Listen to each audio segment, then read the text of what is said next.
The Golden State Warriors are NBA champion for the 2021-22 season, and as many of you pointed out, I haven't done a video about it yet. And so that's what we're going to be doing today, but also digging into their full offseason. That's why I waited a few days. I wanted to really evaluate what could happen for them this summer. Celtics fans, by the way, don't worry, your video is coming on Thursday. So I won't spend too long kind of recapping what happened with the Warriors in the finals and throughout their season, because I think most of the interest here lies in what could be happening for them in a weirdly interesting offseason for a team that just won the title. But of course, this is an incredible accomplishment for Golden State. We went through this last year and a half to 2 years where they went from 15 wins with everybody hurt to the play-in game last year to winning a title this year. And for the most part of the season, I obviously thought Golden State was good, but I thought Phoenix was better. I thought Milwaukee was better. Obviously in the finals, I thought Boston was better, and their championship pedigree and Steph's performance in the finals really pushed them towards a championship win, and congrats to them. But they actually have a lot of questions to answer this offseason in terms of how they're going to construct this roster, because they already have one of the most expensive rosters,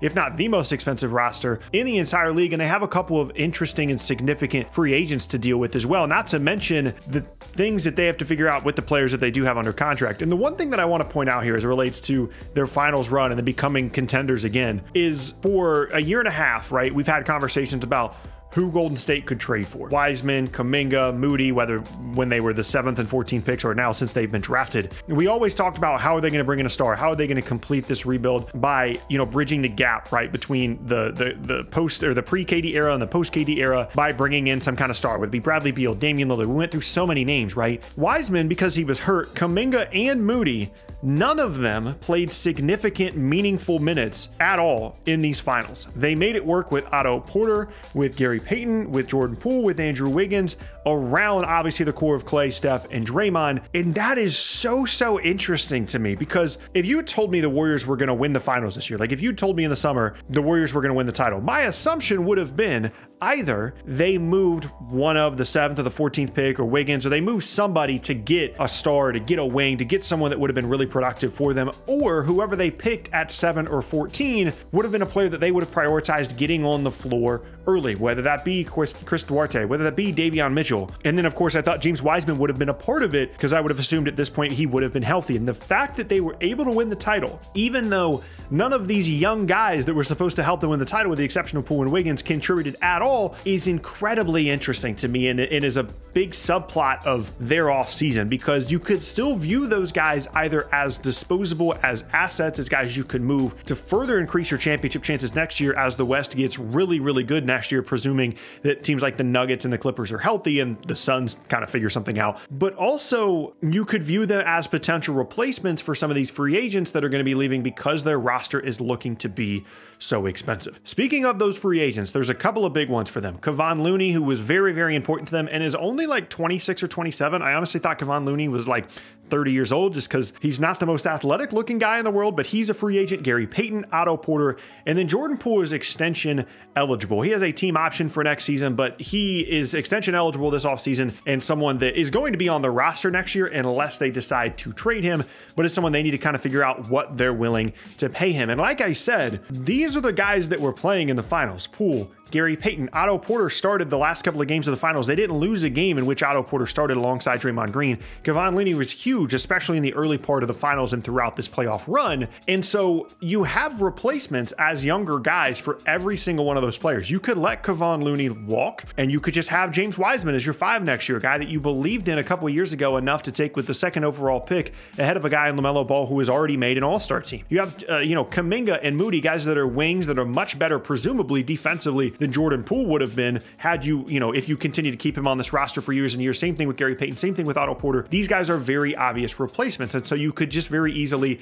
either let those guys walk or trade them for future assets and then bump up the minutes of guys like Kuminga and Moody and Wiseman. And all of a sudden, this is a really good looking roster. However, and what I think is more likely is, given the fact that you are coming off of a championship, I would expect them to be aggressive in re-signing Kevon Looney and signing Jordan Poole to an extension in trying to bring back Otto Porter and Gary Payton, because yes, it's going to be expensive, but your team is already going to be expensive, and they've shown a willingness more than pretty much any other team in the league to spend big on these players. And so we could be looking at a situation going into next season where Jordan Poole, Kevon Looney, Otto Porter, Gary Payton are all still on the roster, as are the other big name players, of course, Steph, Clay, Draymond, Wiggins, all these other guys, in addition to Wiseman, Moody, and Kuminga also now challenging for minutes and either increasing their value as trade assets as we get closer to the deadline next season, or just continuing to add to the depth of this roster, which would be really, really critical for them, as I said, as the West continues to get better, and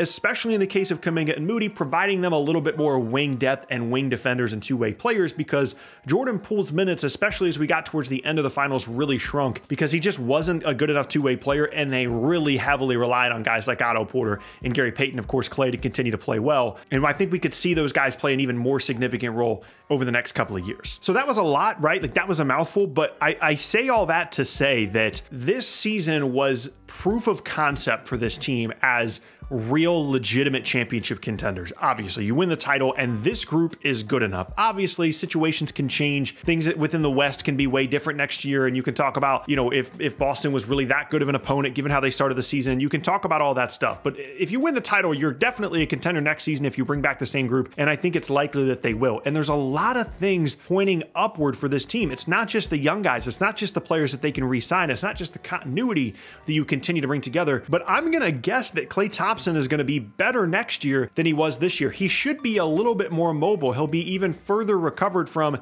the injuries that he dealt with. I mean, this guy, he wasn't very good in all but, a handful of stretches in the finals overall. But I think we started to see flashes of old Klay, even defensively at times in that final series. And if just time away from those injuries is what he needs to get even more back to that level of player, that obviously is huge for them. And even though like Draymond is going to continue to decrease in value, I don't think that's a huge, gigantic issue for them. One, because that'll make it easier for them to retain him when his contract is up in a couple of seasons. And then also, like, I think they're continuing to find ways to just make it work without him, whether that be Looney, whether that be Wiseman, whether that be Kuminga, whatever the case may be. Like, Draymond is obviously an incredibly significant player to this roster, but we saw them succeed even with a diminished Draymond in the finals. And so if he continues to lower his level of play as he gets older, I don't think that's a gigantic issue for them. I think they have answers to that. And then, of course, you also have to mention the fact that going into this upcoming season, Andrew Wiggins is on an expiring contract and someone that has earned himself a big extension. Like, we went from Andrew Wiggins being the worst contract in the league and down talking him for years, and I think it was accurate to do that, to he was the second best player for the Warriors in these finals. I mean, he was incredible defensively. He became more consistent offensively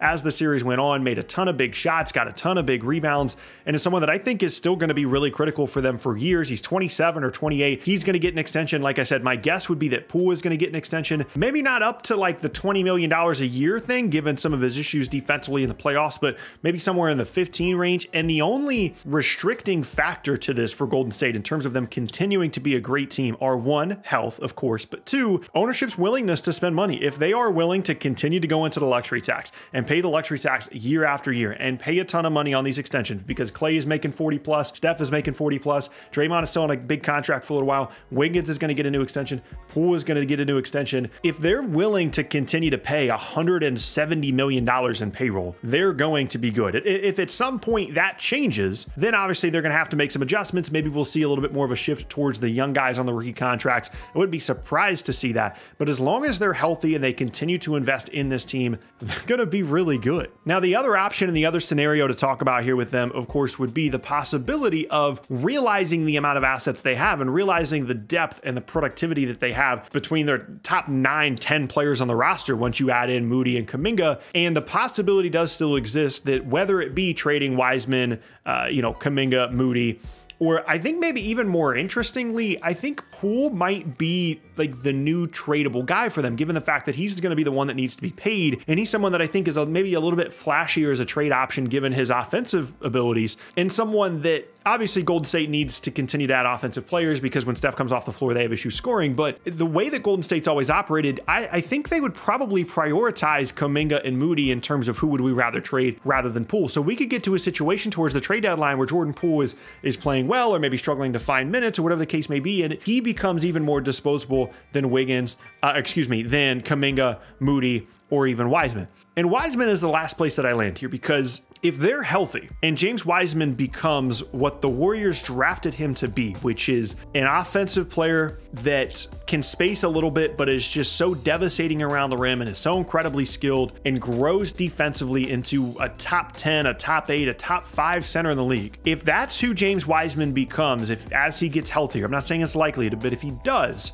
the sky is the limit for this Golden State team. And of course, for him, as well as everybody else, the thing hanging over this is health. They need to continue to stay healthy, but I don't really feel like that needs to be mentioned too much, because that's the case for pretty much every team. But really quickly now, to just kind of recap what an incredible year this was for Golden State. There's been a lot of conversations going around about how this Warriors team isn't a dynasty and this is a dynasty and this isn't. Let me just put it this way here at the end of the video. Steve Kerr is 22-2 in playoff series as coach of the Golden State Warriors. 22-2. They have made the finals, what is it? 6 times. They've won a title in 4 of those 6, and they've won a title in 4 out of 8 seasons. The only 2 times they didn't win a championship when they made the finals was the 3-1 comeback that I still believe that if they never suspended Draymond, if he doesn't punch LeBron, they win that title. And then the Toronto one. And Toronto was a very good team. I'm not taking anything away from their title, but because of how well they fought, even once injured, it's easy to make the argument that they had a significant chance to win that finals as well. This is a team that was 2 very weird incidents, 1 Draymond suspension and 2 all the injuries, away from winning 6 titles in 8 years. And even with those 2 crazy circumstances, won 4 in 8 years and 4 out of 6 finals trips. If this isn't a dynasty, then any team that doesn't three-peat is not a dynasty. It's the team of the last 8 to 10 years in the league. It is a team that changed basketball in many ways. Like, if this team isn't one, then no team throughout the history of the league, backwards or forwards, is ever going to be considered a dynasty if you don't three-peat. And if that's your definition, that's fine, but then just say that they three-peated. Don't even call it a dynasty, because that is the first level that you have to get to before you're even considered. In my opinion, it's absolutely a dynasty when you are a decade-defining team with multiple different players in and out, but the core of it obviously being Clay, Steph, and Draymond, and Iggy to a certain extent. Like, when you have that level of credibility and that level of importance within a time frame within the NBA, I don't know how you're not a dynasty. Once again, congrats to the Warriors, and yeah, we'll see you for the Celtics one on Thursday.